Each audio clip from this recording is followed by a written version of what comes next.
没事啊。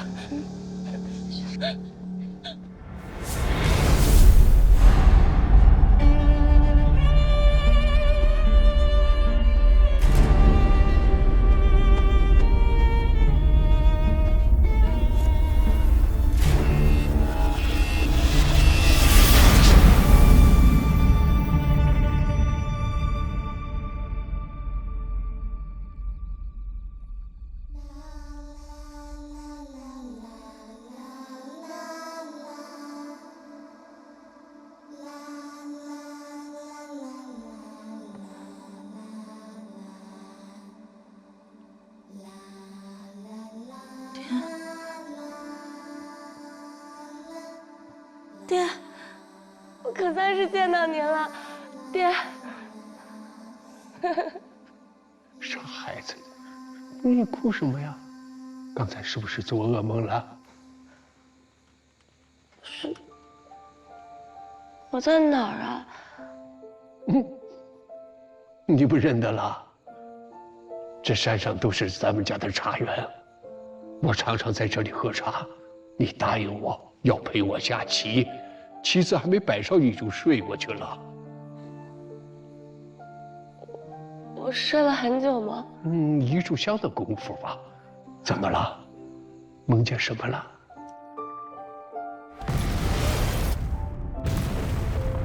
我梦见忽然之间兵荒马乱，我被抓到了贼子的军营里。我梦见古大哥回来了，他到营里救我。我梦到，真的是你，我日日向他求，我梦到，求他能让我再见你一面，这样我被刀劈斧砍五马分尸我也愿意。我把心交给了一个将军。你们所有人都生我的气，后来他死了，所有人都死了，我还怀了他的孩子。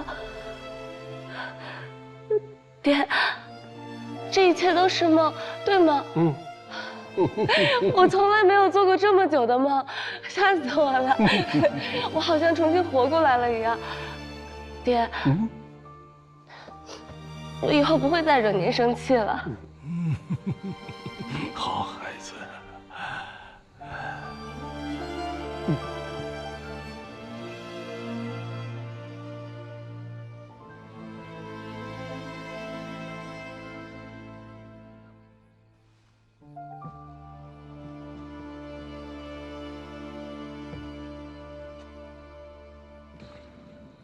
那我问你，如果那个将军再来，你还是会跟他走吧？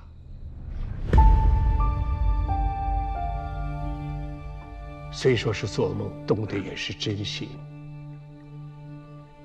孩子，爹不会生你气的。不管你做什么，你这一世平安，我的愿就满了。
顾大哥，大夫怎么说？什么时候能醒？先生说他不肯醒。不肯醒，不肯醒是福气啊！我就没这福气了。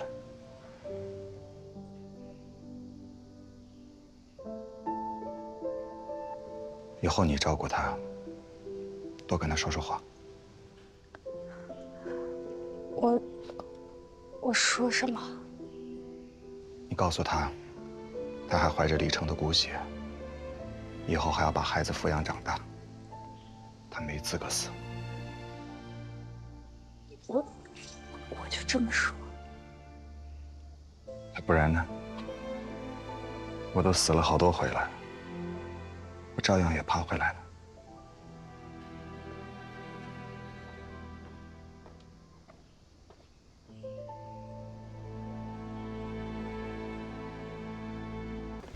娘，回来了。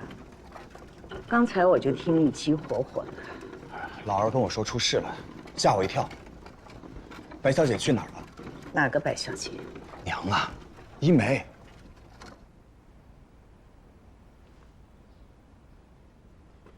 醒过来就走了，怎么劝也没劝住。他说以后不要再提起他的名字了，怕给这家里留下祸患。世上再无白小姐。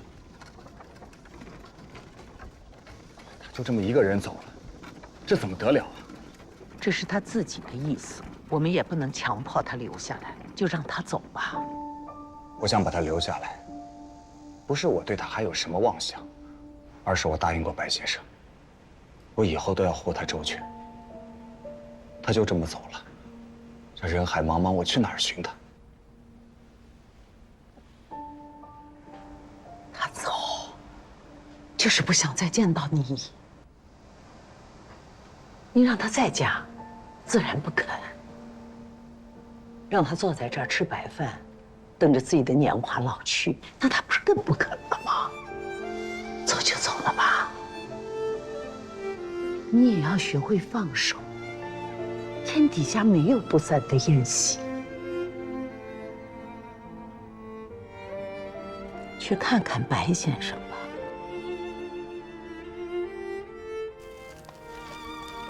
娘，一梅走的时候还说什么？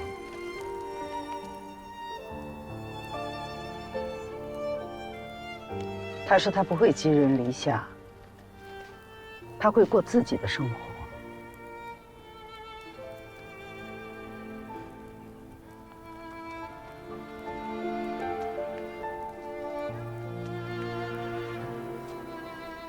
她一个弱女子，倒是比我更有豪气。先生，您都听到了吧？您放心吧，一梅她吉人天相，不会有事的。我跟娘先走了，等有了一梅的消息，我会回来看你。媳妇儿。媳妇儿啊，我娘又训我了，我心里好乱呢。你怎么了？不舒服啊？没。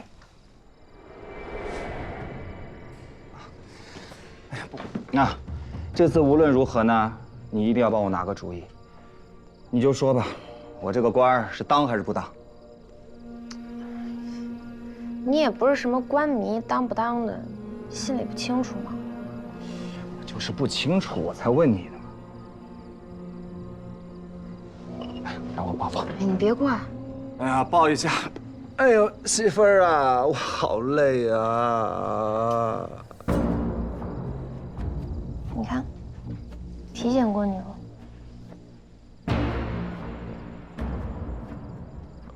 各位大哥，有话好商量啊，别伤害我家人。古大老爷，我们是过来给你贺喜的，怕什么呀？原来是苏小姐，别来无恙啊。让你的人把刀给我撤了。要是伤着我家人，别怪我姓古的脾气不好。哟，还真是恩爱啊！给你带来位故人，不知道你肯不肯见？故人？哪里的故人啊？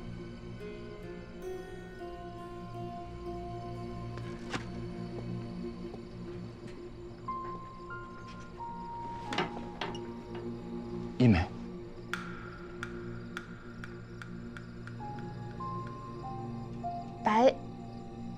白一梅，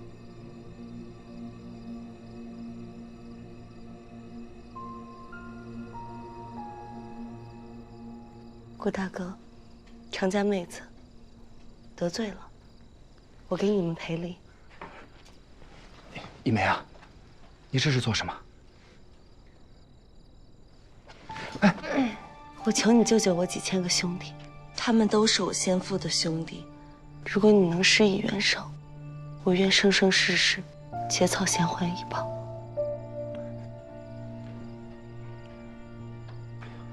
苏小姐多厉害呀，你求她呀。她若都帮不了，那我也帮不了。你再说了，几千个兄弟，你哪来的几千个兄弟啊？老九送到你工地上的几千战俘，过去跟李成将军是生死之交，南京失守后被俘。老九养着他们，怕浪费粮食，杀了怕误意，怕将来史书上记他一笔杀俘。这个老狐狸怎么可能吃亏？这些兄弟见完海棠以后，就再无用处了。九帅非杀了他们不可，将来他便推说到你的工地上去。这些兄弟不能这样死，将来我到地下也没办法这样去见他。是，你不能这样见他。我且不说那几千个人能不能救出来，就算真的救出来了，你搁哪儿安置啊？难不成你想当土皇帝，想造反呢？这些人怎么送出去无需你管，你要做的就是把人救出来。你苏小姐神通广大，你来教教我要怎么救啊？2个火器营啊，多少把西洋火枪，眼睛都不眨的盯着那几千个人。我赤手空拳，我手无寸铁啊！我又不是孙悟空，我会变法术啊！媳妇儿，你看我像孙悟空吗？你像种茶的。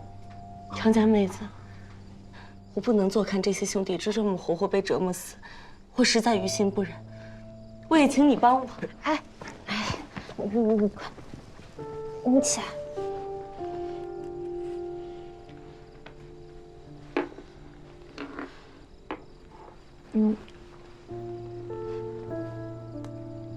白小姐，你说的那几千兄弟，真的会死吗？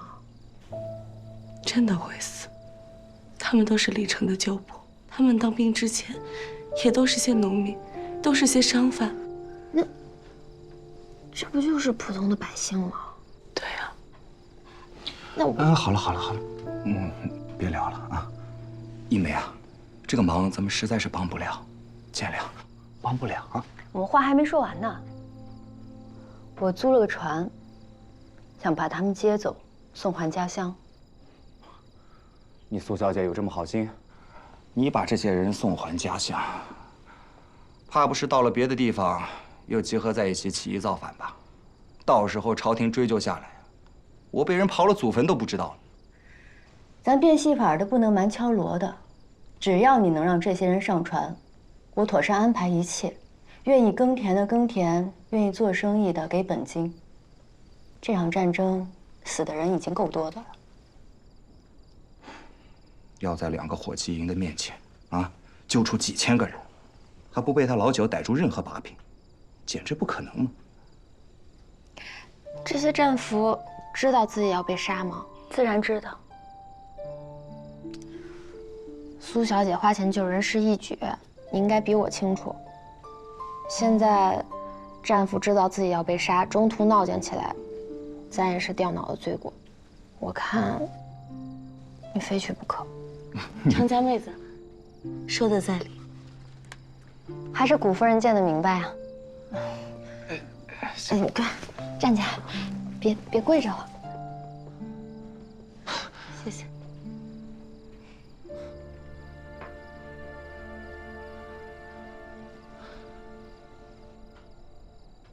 来，兄弟，砍我一刀，头疼的厉害。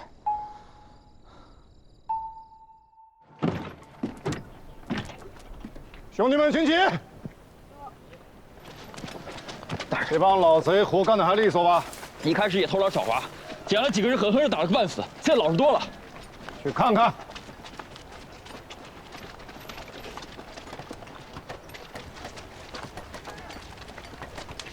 伙食怎么样啊？那没得说，比监狱里强。真的假的？你们贪银子别太过分，毕竟还得靠他们干活呢。哪敢呢？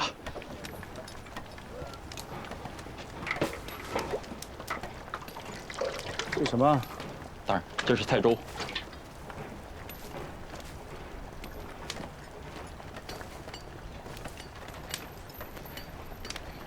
这是肉啊！这是菜里的虫子，哪能真有肉啊？你不能这样啊！干那么重的活，就吃这个，身上没劲儿，知道吗？大人，他们身上有劲儿，就该造反了。末将谨记大人的训示，反正留着界限也是麻烦，少吃一点，多挨几顿打，不用几个月就能折腾死一大半。这事慢慢干，他们也就不会反抗的。哼！走，掉头！回来！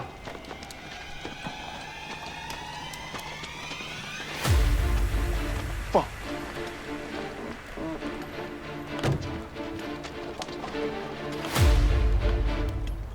来了什么？大人，我们刚才挖海棠的时候，挖出了2坛金子，正想给大人您找地方送去呢。2坛的金子。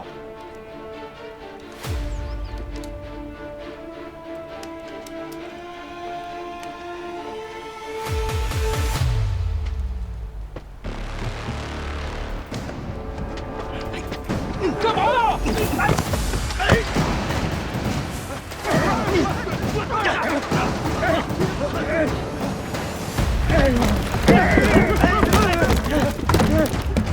站住！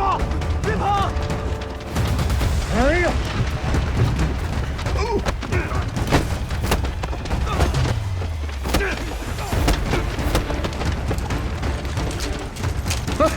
别！以为打不准，我这吃饭的家伙要完，围起来，快！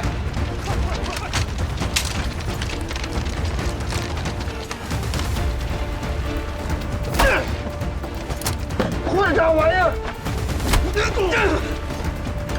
放我出去！哎，求求你们了，放我出去！哎呦喂！哎呀！哎呀！别动！再动扎死你！顾先生，顾先生，怎么了？海棠出事了，出大事了！出什么大事了？九帅让把他给绑起来了。胡说！九帅英雄盖世，岂能说绑就绑啊？我哪知道啊！九帅那是绝野，在我的地界上，万一出点事儿，我担不起这个责任。您跟着我去看看。哎呀，这下糟了！我家今天炖了排骨了，你我吃上一口，我随你出发。哎呀，吃什么排骨啊？万一九帅出点事儿，把我绑在菜市口，活剐了，我就是那排骨，啊，知道吗？你跟着去吧。放了九帅，把九帅放了！快放人！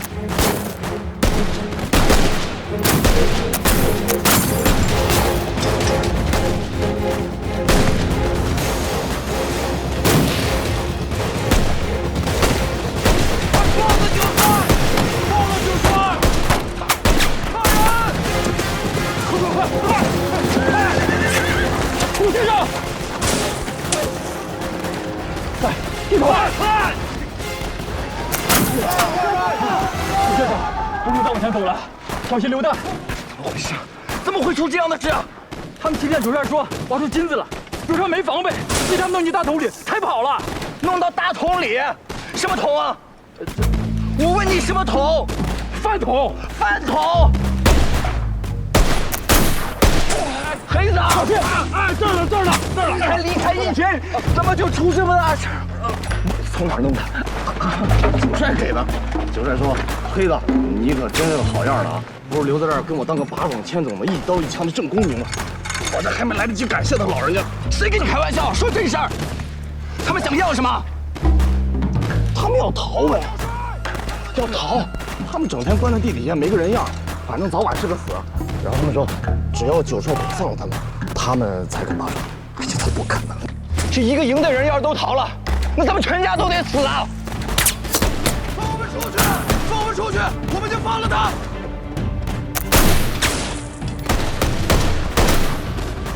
武军呀，武军呀！苏大人，快去让两江总督带兵过来，我解决不了了。可九帅传出死命令，说谁都不让说，他怕丢面子。他倒不怕丢了性命。啊，这里边说话管用的也就是你了。你想想法子啊，下官的身家性命可全在你身上啊！邵阳阳、张两样，通过海参，延续路路，出关了。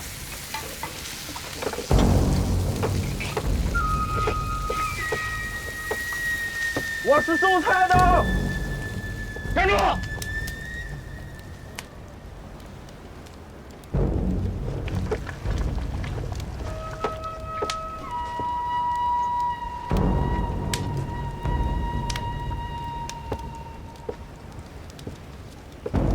我古平原，两江总督让我来修海棠的，我要见九帅。你们需要什么，可以和我谈。站住！把你的长袍脱掉。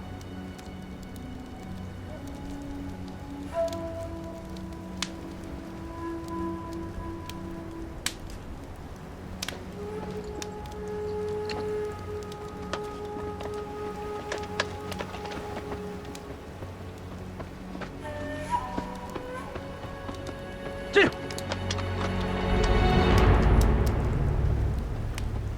走。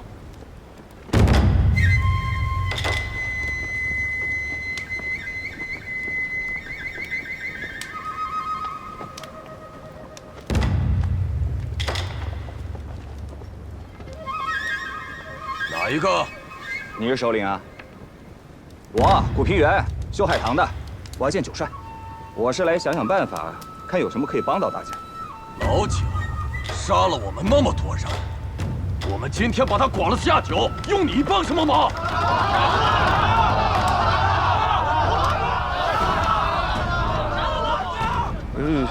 要想剐不早剐了吗？还用等到现在是不是？你们到底想要什么？都可以谈谈。想要什么？想造反行不行？不可啊！战争已经死了太多人，不能再死人了。那你要这么谈的话，不如把我杀了好了。依你呢？依我看呢，我舍着前程都不要了，帮你们向总督大人和九帅求情，请他们开恩，放大家回去。从此以后，大家就做良民，好不好啊？良民，古平原呐，古平原，当年合肥那些投降的将士们，你也保过他们做良民呐。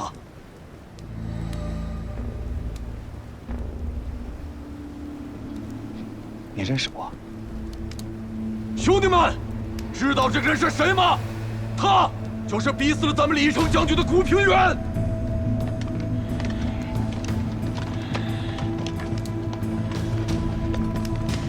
哎，兄弟们，李将军不是我弄死的啊！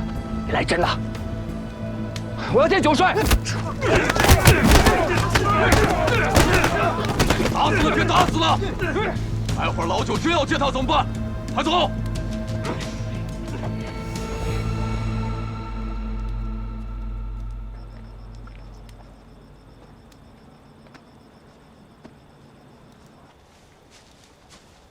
哎呀，起来！啊，我被你们打伤了，快点，我起不来了。废什么话？起来！好，我能走，能走，松开我。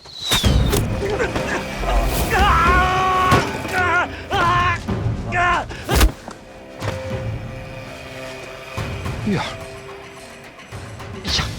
哎呀，哎，你怎么来了？我不来，你真想让我当寡妇呀？我这样你也能认出来？不是，那我刚才被人欺负的时候，你怎么不来救我啊？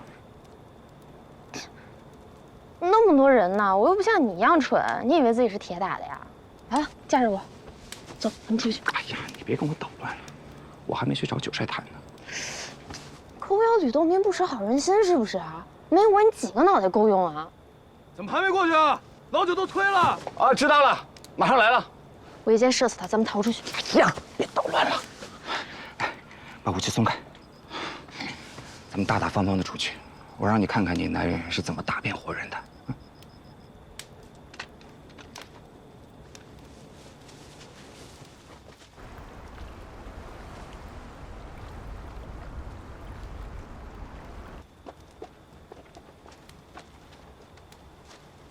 九帅，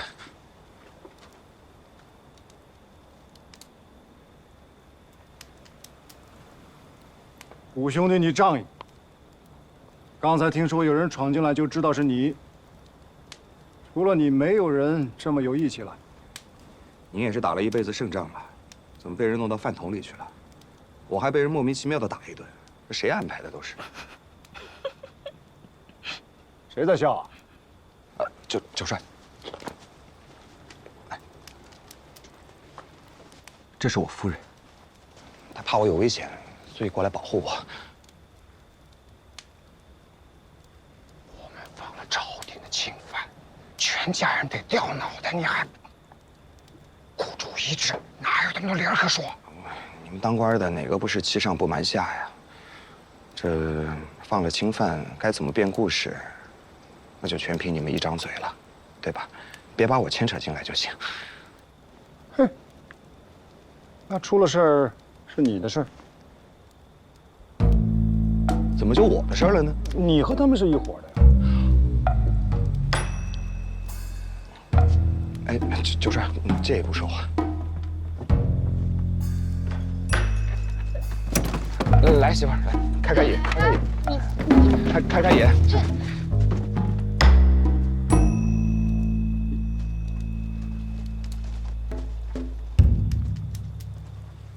您要走了，你们要不要出来看看？九帅也请了。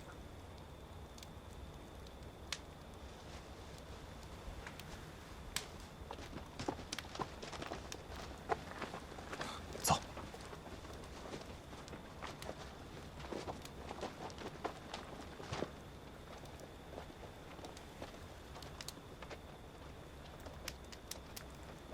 兄弟们，按队按营上船，莫要慌乱。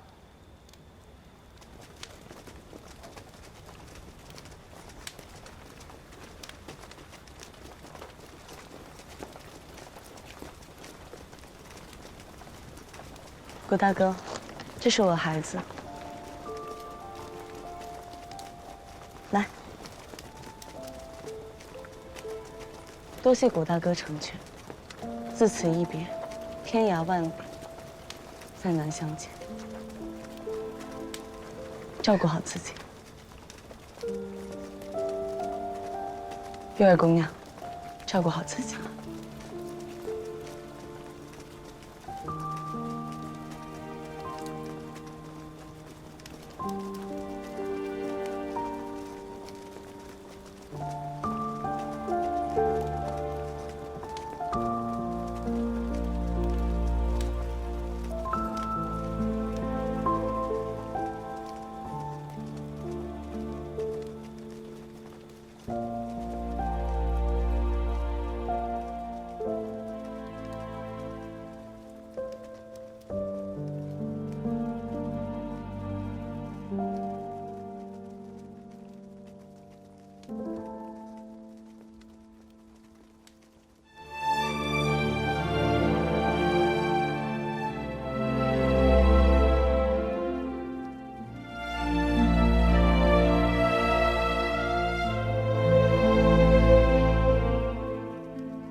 九帅，这合作愉快。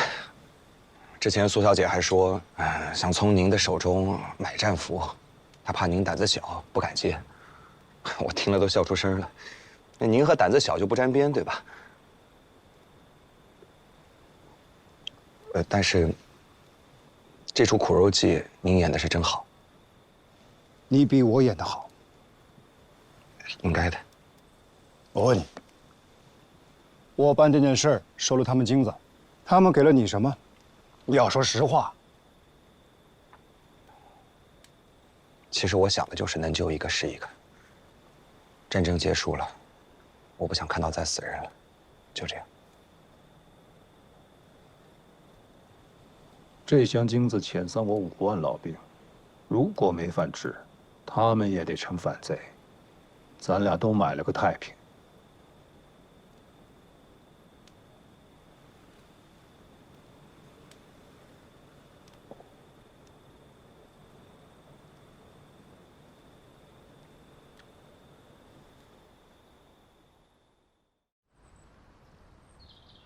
瑞林这老家伙竟然敢玩我！你记住，我现在不是生气的时候。你去哪儿了？我刚从南通的海棠上回来。啊，总督跟九帅也去了吧？九帅去了，总督没去。我听说九帅无恙就回来了。好儿子，好儿子。哎，怎么了？老爷正想问您呢。问我？我哪知道啊？说是瑞林之前应承老爷盐田的事儿有变。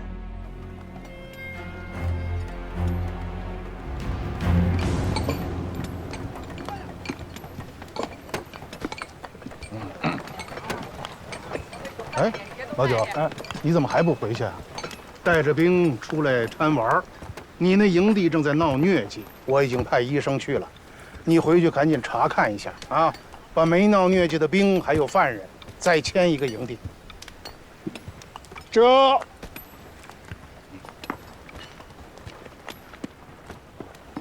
给夫人的大轿就在山下，我派人送夫人回去。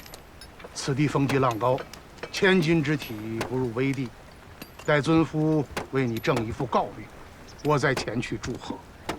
且吧。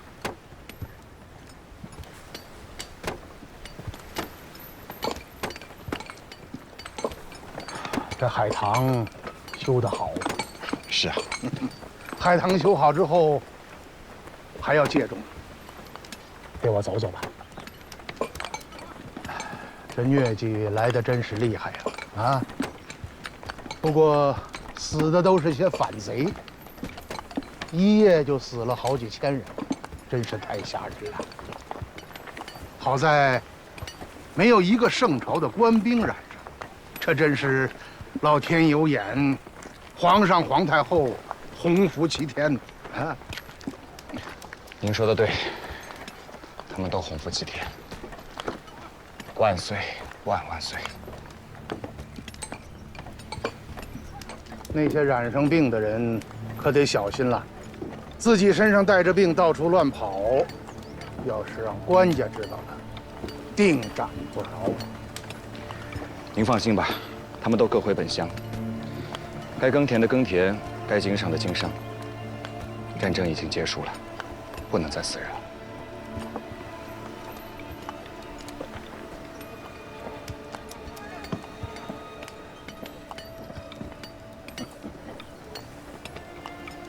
我同意。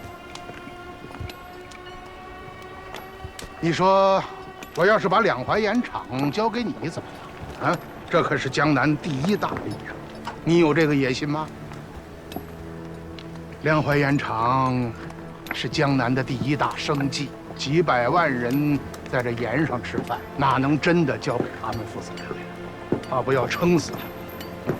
他们经营不得法，早晚会出大事。难道朝廷经营就得法吗？我看也未必吧。无非是本该商人赚到的银子，落在了贪官的手上。哎，像你这么喜欢顶嘴的，也真是少见了。朝廷的严政早就破败不堪了。我是想让两淮的百姓从朝廷的重压当中脱出身来，不再掉进李家父子的手。我想让盐业工会牵个头，只要一体纳税，专营权就让他们来管理。哦，这话可是机密，我只对你一个人讲了。这大人不仁，你要是顾及你那点兄弟情谊，我就把你换掉。我要是知道了你把这话说出去了，就行个罪名，再给你流放走。你那点小情小义，和两淮百姓的肚子比起来，一文不值。到时候，别怪我没有情义，切记。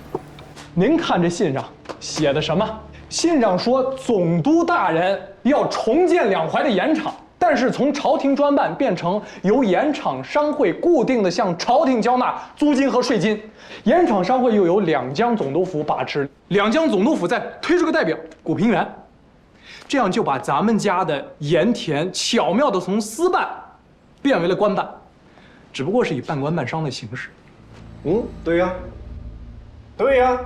我觉得，既然两江总督府有这个意思要掺和进来，那咱就大大方方使出手段让他进来。但他们进得来，未必让他们能够走得出去。上面写着，经营权归商会所有。商会谁呀？商会不就咱们跟古平原吗？那不如我们抢占先机，先行选择李家要经营的盐政省份。江苏和江西这两个省是盐政大省，而且是天下商贾汇聚之地。一个景德镇，一个制造衙门，这两处就是最大的商户所在。爹，咱们把这两个省拿下，剩下的给古平原，大家各自经营，年底按照盈利啊，像洋人那样弄个董事局，做一个裁决，按照经营的规模和盈利的多少，输的人退出去。咱用这种法子让两江总督府出去，剩下的事是不是咱们说了算？这是别人分析的，还是你自己琢磨的？我自个儿琢磨的，刚刚。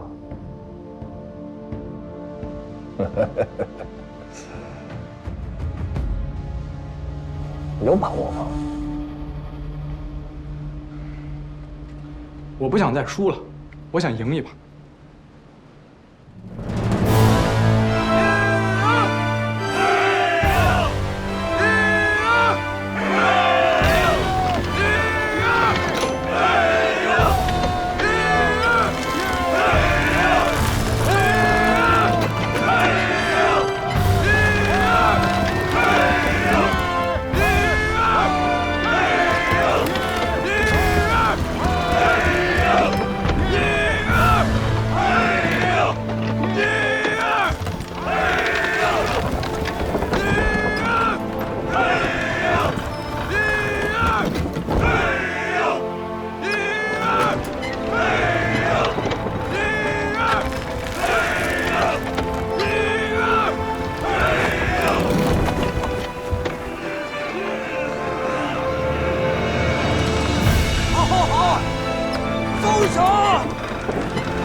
南通海棠落成，了了我一块心病。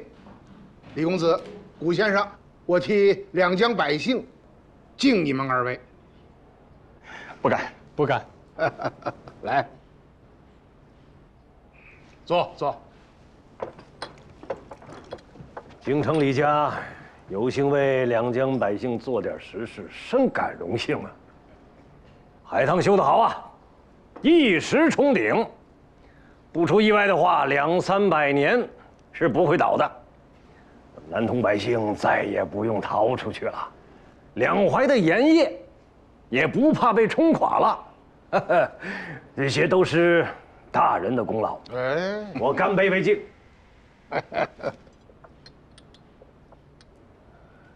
李百万还是李百万啊，张嘴就是生意经。哎，生意人嘛，啊，不说生意经说什么？大人，贵客到。哦，快请上来。贵客。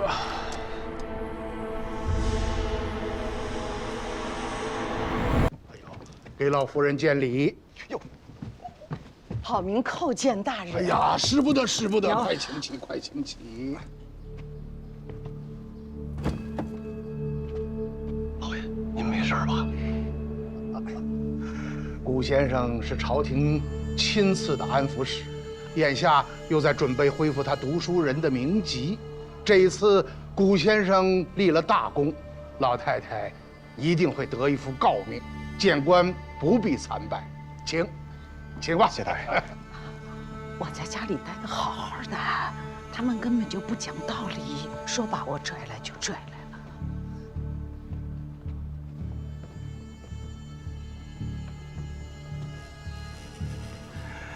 来，您坐这儿。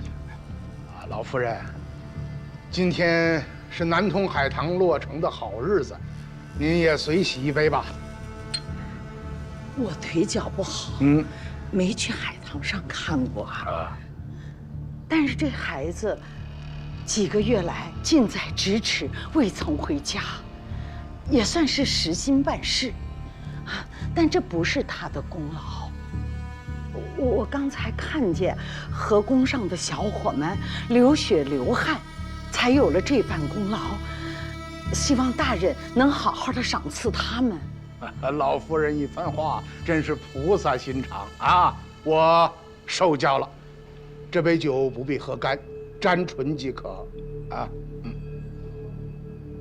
好了，娘，请坐。诸位，这位老夫人，先是丈夫失踪，独自一人将儿子抚养成人，儿子在考场被奸人所害。流放宁古塔，现在古先生能有这样的成就，全是老夫人的功劳。你们说我请这样的贵客，该是不该呀？该。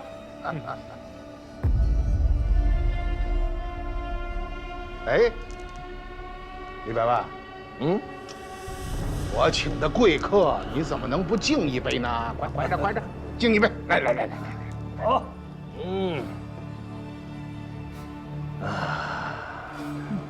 拿着就行。李百万见过夫人。谁？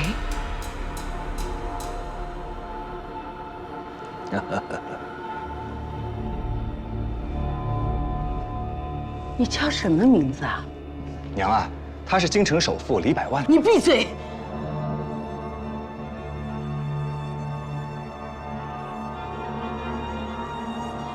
请问尊家，尊姓大名？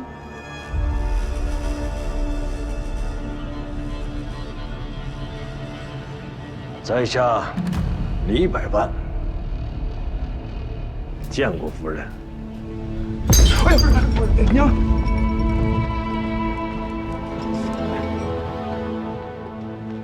爹。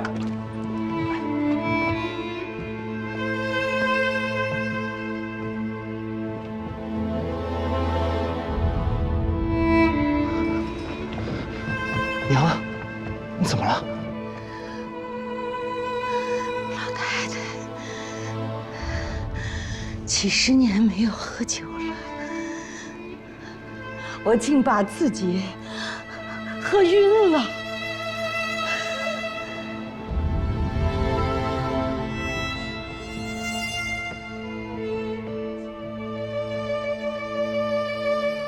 你这葫芦里卖的什么药啊？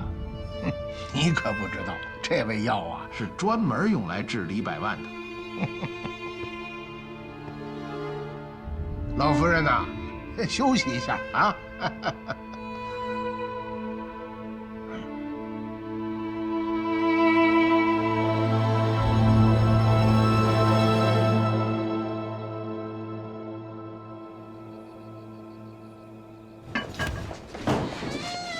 哎，不是，哎，为什么呀？不是刚卸下来，怎么又装回去呀？少爷，是老爷吩咐的。老爷吩咐。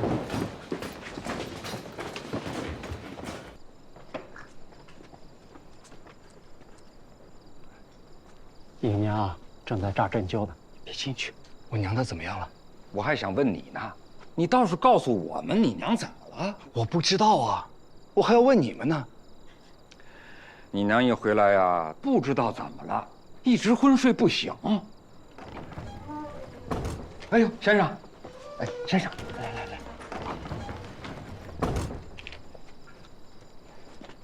别进去打扰他，咱们轻声说话，轻声说话。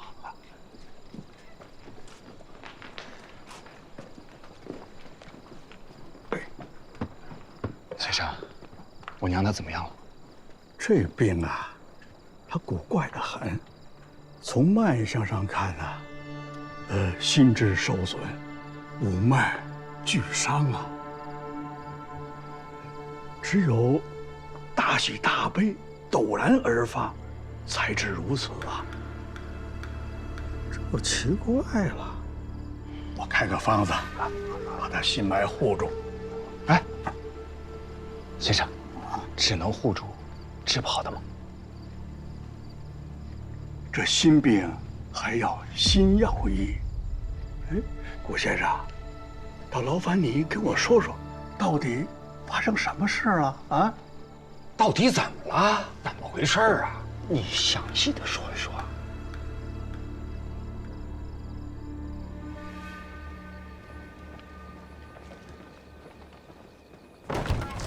哎，少爷，你干嘛拉我？少爷啊，走，你别拉我呀！不是，到底怎么了？刚才不是还好好的吗？我们拿江苏剩下的给古平原，为什么现在突然甩脸呢？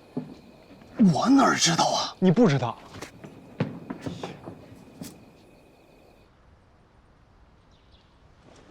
玉嫂，嫂子，玉嫂，不然我替你一会儿吧。你这一天到晚的，就是铁石人也熬不住啊。哎，我哥又出去了。净捡一些便宜话术，过来跟我干活来。你哥有客人，现在都那么让着他，一天到晚就他有客人，都什么人啊？过去扬州的盐商过来告帮的，我进去沏了2次茶了，除了吹牛就是吹牛。你哥熬了一宿了，你莫吵他。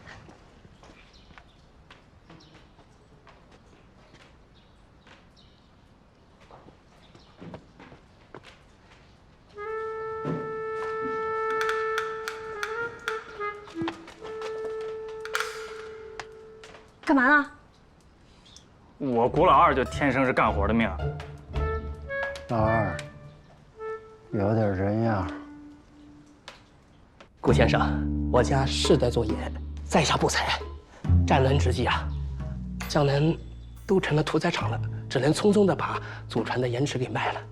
可是在下也是懂运盐、贩盐我听懂了，您来是要讨一份差事，对吧？哎，对，一是讨份差事，二是想在古先生这里挪一点现银子应急。你要借多少啊？我未必有那么多银子借给你。200两足矣。最近鸡饲料也不太够了，这个到关外买人参的小伙子还没回来，我只能在城里买一点凑合着用呗。哟，这不老潘吗？哎，你别走，我正有事要找你呢。躲什么呀？我得罪你了？来坐。哎呀，这老潘呐，最是个妙人。有一天晚上找我来借钱，赶着饭点来，我说那就一起吃点吧，他非不。他说他刚吃完全苏州城最好的厨子做的5香牛肉啊，肚子里的你看都撑着呢，只能喝点酒。我说那就一起喝点吧。结果刚喝了2杯，老潘就吐了，吐的那是满地都是糠呢。别胡闹，别胡闹！哦，我明白了，可能是因为我吃了牛肉，牛吃了糠吧。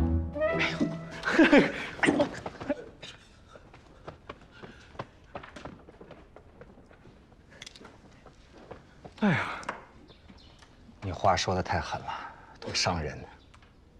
我不是怕你上当吗？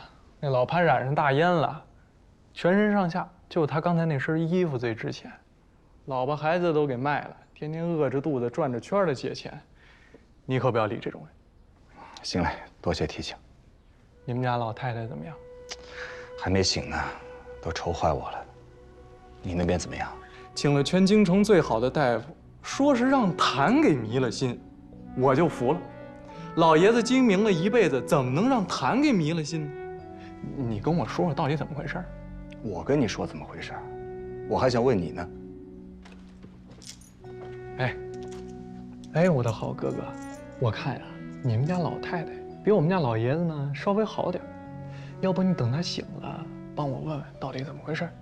我老娘现在这种状况，她醒了我也不敢问呢。要不你再回去问问。我可不敢问我爹，我还想多活2年呢。不过，两江总督府可是催了啊，咱俩再这么天天躲家里，明天就派兵上门抓了。啊，知道了，你等我吃口东西。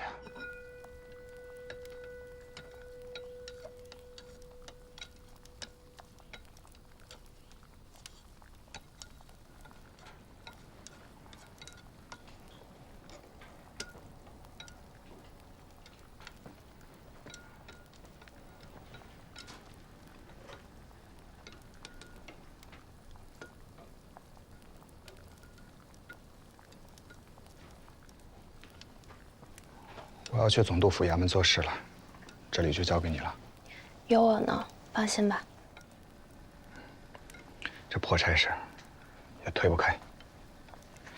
早知如此，何必要从家乡出来？那能怪你吗？是他们拿着枪，压着我们出来的。反正我也顾不上你了，我得照顾娘。你带着黑子多多保重。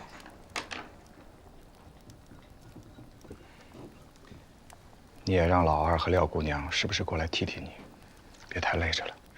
莫说这样的话，老二毛手毛脚的，廖姑娘还没过门，我辛苦些不碍事儿了。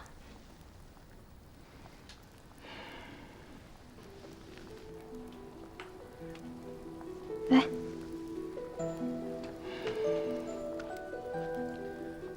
我何德何能啊？有你足矣。啊？我说此生有你，足矣。什么？娘啊，我要去公干了。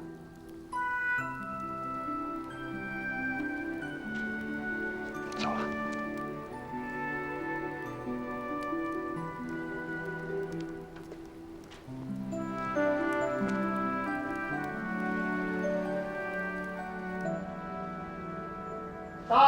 大人啊，免礼。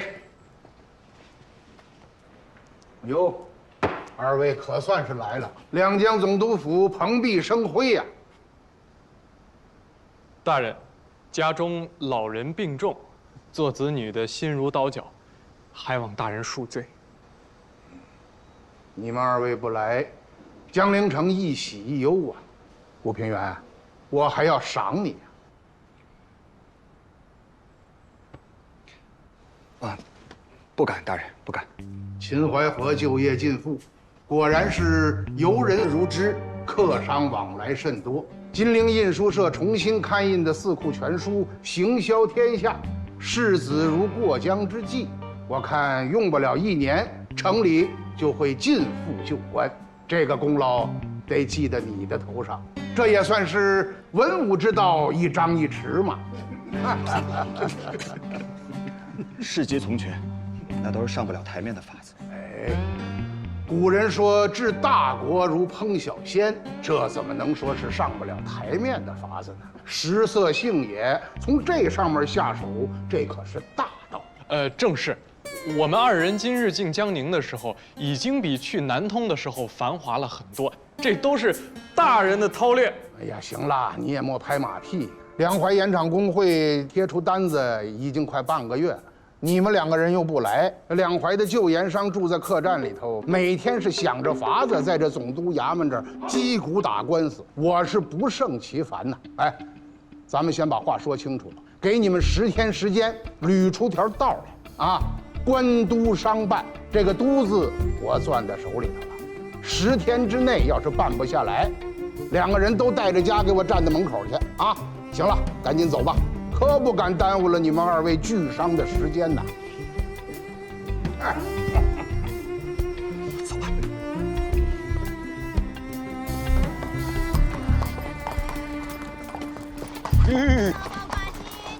哎，你说，瑞林这老东西忒狡猾，弄得我们俩跟2头牛似的。他1分钱不出，把我们俩鼻孔穿着绳瞪在手里，没这道理。我也在愁呢。盐场工会的那些旧盐商该怎么处理？我是见不着他们。说句不恭敬的话，老爷子强举豪夺，把他们手里的盐场抢过来，幸好他们不知道老爷子躺下了，不然非得围上来把我生吃了。李家现在每年会从商铺里选拔能干的伙计，让他们自个儿出去当掌柜。我家老爷子为了盐场的事攒了不少人才，你要是缺人就跟我说。多谢兄弟。兄弟，约定还是那个约定啊，半年之内要做不过我，还得把手里的盐场给我，省得我爹笑话我没本事。这个我自然知道，但万一要是做过了呢？那不怕，你放心去做，我自然也不会手下留情的。不过还有一点，兄弟还是兄弟。我也是。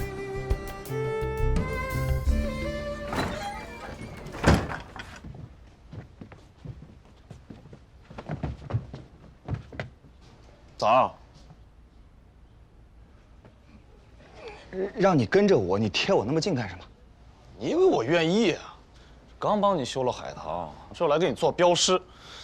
要不是玉儿威胁我，王八蛋愿意跟你那么近啊？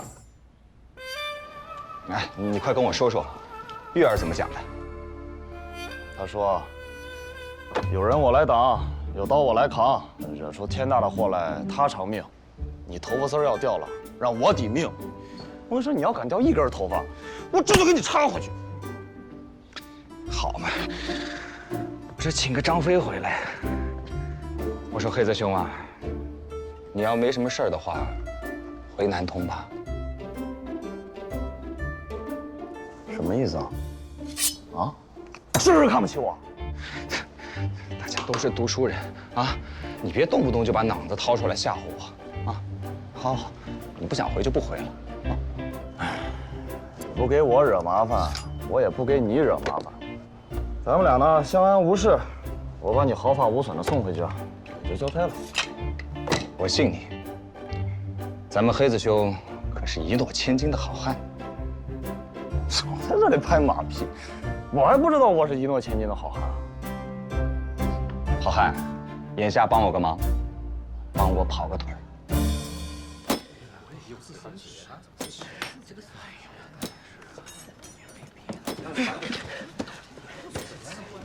哎，我跟你们说啊，我跟你们说啊，古平原、李钦这俩小兔崽子，那是要活活的把我们两淮盐商都给逼死啊！咱们得找几个两淮籍的京官，买几个杜老爷上折子，告诉他。够。那有什么用啊？现在两江地面，瑞林是一手遮天呐。那也不能这么干呀！传了2、300年的家底子，仨瓜不知俩枣就给弄没了。我想跑脑袋都想不明白，这什么时候就成了两江总督督府的产业了？地气呢？你要是有地气，我陪你到两江总督府打官司。人在矮檐下，不能不低头。古平原李靖，这俩小王八蛋！王八蛋，你骂谁呢？哎，这是谁呀？你叫这是谁呀？是老袁，见过吗？这是盐业工会吗？啊，正是。这位英雄，谁是管事的？那个老朽不才，上图下英。你4个字的名？2个字，2个字。屠英。敢问英雄，您来自哪里？找老朽有何事啊？您是？问完没有？你叫我黑子就行。我是古平原的大哥。哦，古先生要见你，请吧。我倒是谁呢？你不就是古先生的下人吗？啊，盐业工会的诸位，在这儿已经待了20多天了，在座的各位，哪个都是200年以上经营盐业的老家儿。他要想隔行取利，他得到这儿来拜会我们才是啊。对呀，过来呀，拜会呀。要不他在盐业怎么能玩得转呢？啊！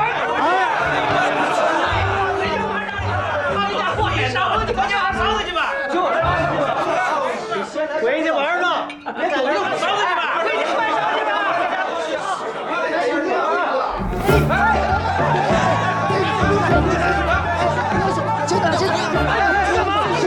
干什么你？英雄，大哥，轻点！哎，大哥呀，这多不体面呐！哎呦，大哥，英雄，轻点！哎呦，我的妈呀！涂老伯，何须行此大礼啊？啊！你说什么？能有这样行礼的吗？姓古的，你也太不知道尊重人了你！我屠英那是大街上那些烂烟鬼、流浪汉吗？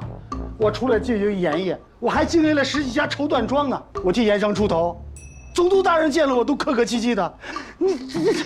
涂老伯莫生气啊！他有什么得罪你的地方，我向您赔罪。这不盐业工会人多嘴杂的，想向你讨教2句都不方便，我特地让他请你来的。有这么请的吗？啊！你看看我这后脖梗子，都被他掐肿了。我这么跟你说吧，从盐业工会到这儿，我这2脚几乎就没着地，他就掐着我的脖梗子，就这么给我提溜过来的。哎呀，怎么回事啊？黑子，就是他。我请你没有啊？一进来就一堆废话，想回去是吧？别，好好说话啊！都是读过书的人，就跟我说《康熙字典》里边有的词儿。诸位，今儿我请你们来，想必我不用说，你们也知道。咱们闲话不多说，两淮的盐业是江南第1大买卖，老百姓过日子离不开什么？盐。军队打仗离不开什么？盐。就连那战马，你半夜不给他加盐，白天冲锋的时候他也跑不快。所以拿下了盐，就是拿下了国家的命脉，是无冕之主。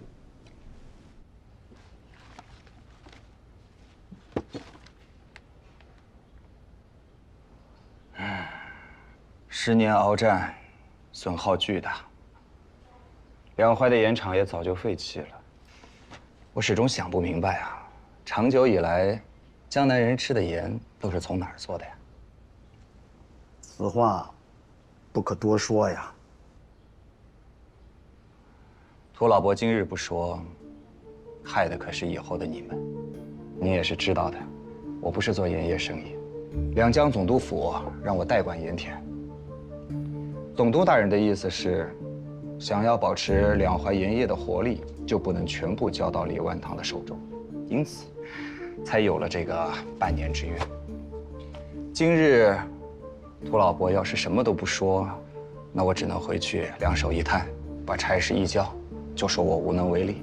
于我而言，没有半点损失啊。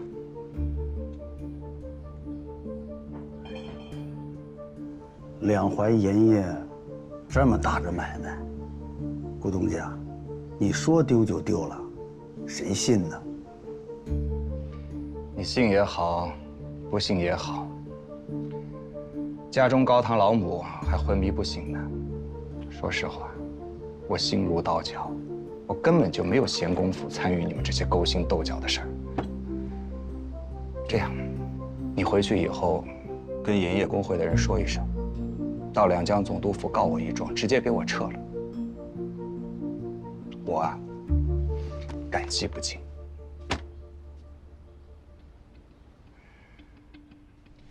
现在，老爷子把这活交到我手上，我自然不能辜负他。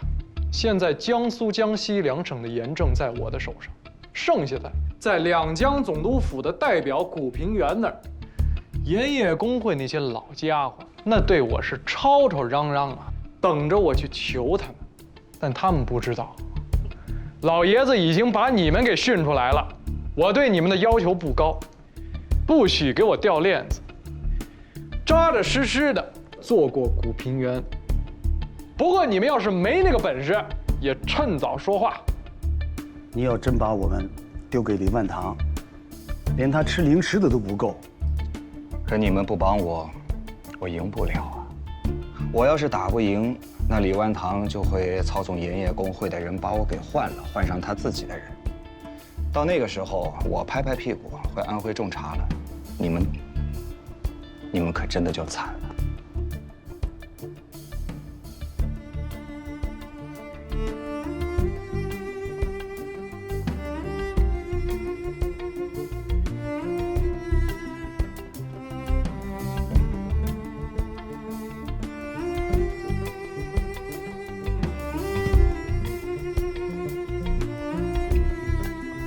那我就赌你不是小人。我是不是小人，容我们以后再看。眼下当务之急，是涂老伯，您要跟我说实话呀。我跟我爹不一样，我对你们就2点要求：第一，修缮盐场的钱已经准备好了，你们到了地方要抓紧时间修缮盐场，招伙计、耗房子，把店铺给我开起来。江苏、江西一带3个月之内把店铺给我铺满。第二，再给你们3个月时间，给我侵略到古平原的地盘上去。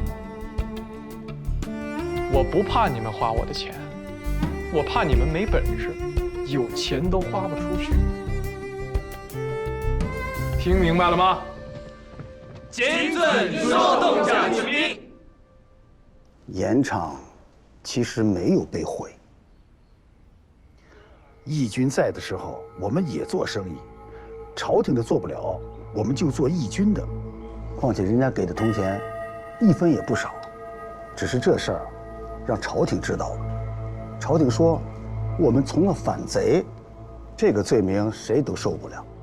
所以有些人在江宁沦陷之前，不管他是有意识的还是无意识的，把盐田就卖了，防的是日后朝廷来找麻烦。李万堂就是找准了这个空当，收了不少的盐场。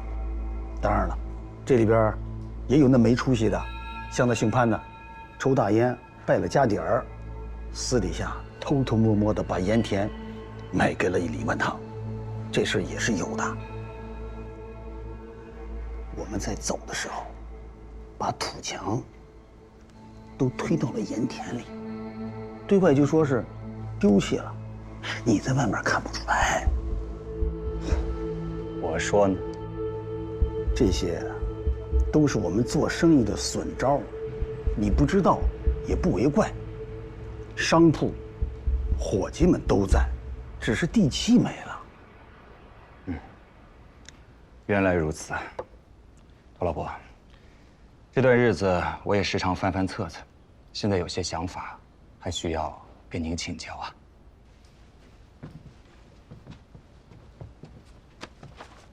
但有所命。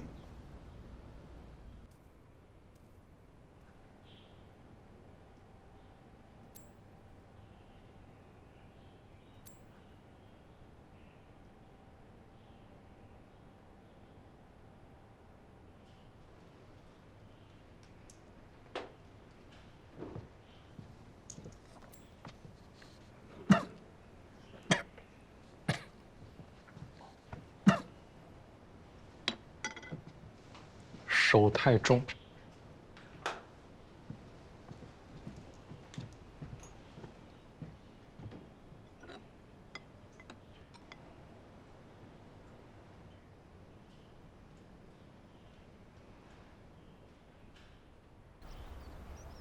我知道诸位在想什么，大家看我年纪轻，又是个外行，怕我隔行取利是吧？或是认为我会像李万堂那样，借着朝廷的事来争抢你们的家业，对吗？既然大家心存疑虑，那不妨问出来。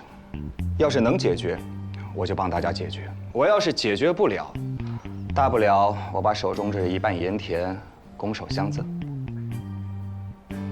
我说到做到，反正我就是个代管，举贤让位这种事儿，也不是不可以。诸位请问吧。古董家做过盐吗？没有。古董家开过盐铺吗？也没有。古董家打算走水路运还是陆运？这个还没想到。古董家在曹帮是什么字号？字号？没得字号，那应该是个空字吧？什么空字？可有老头子。哪个老头子？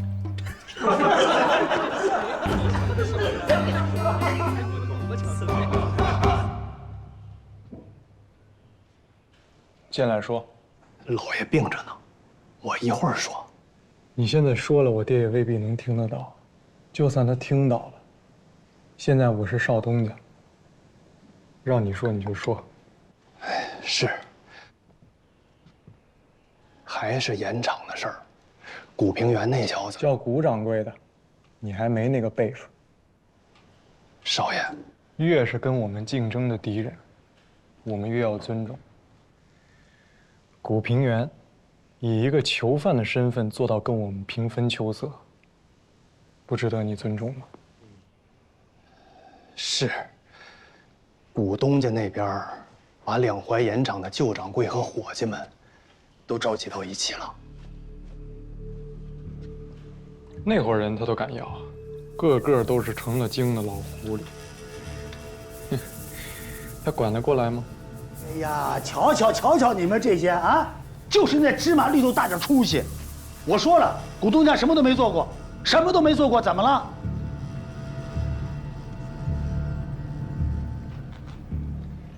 这个盐运呐，一般分2种，一种是陆运，一种叫漕运。漕运就得有漕帮，历代大掌柜的都入过帮，就是说呀，你得找一个年纪大一点的拜为师傅，这样你到任何地方就不受人欺负了。哦，你就是不在帮，你也得说在帮，行话管这个叫空子。漕运的家法是准冲，不准赖，冒充是没有罪的，但是你冒充了，不能不认。现在运河上下几十万漕帮弟子啊，那一大半都叫空子。受教了。那这个曹帮很厉害吗？哎呦，当然了，乾隆爷曾经也入过帮，那现在还保留着乾隆爷赐给我们的用紫檀木做的龙头拐杖，作为历代帮主相传的信物。不过东家，就您这身份、地位，入帮不难吧？不难，不难。感谢各位掌柜提点。我是个茶商，可以说对于盐业呢，一窍不通。黑子，把咱们准备的礼物呈上来。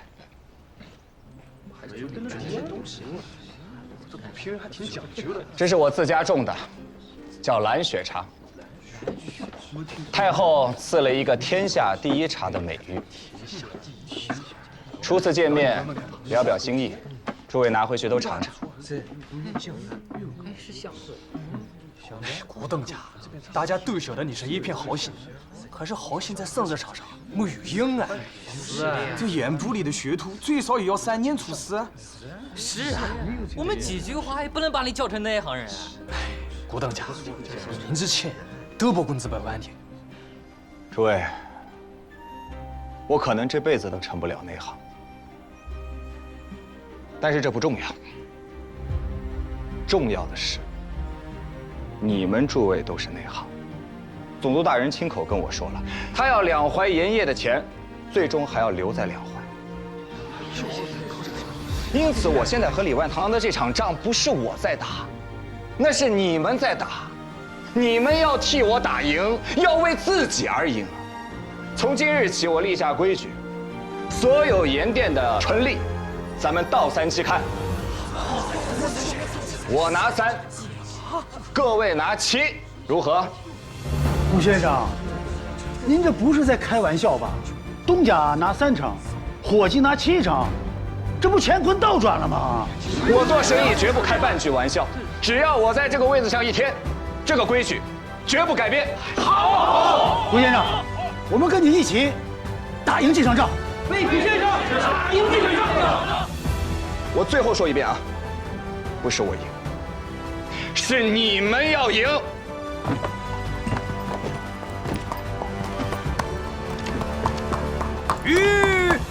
5等嘉奖，再加100文，涛哥。500文。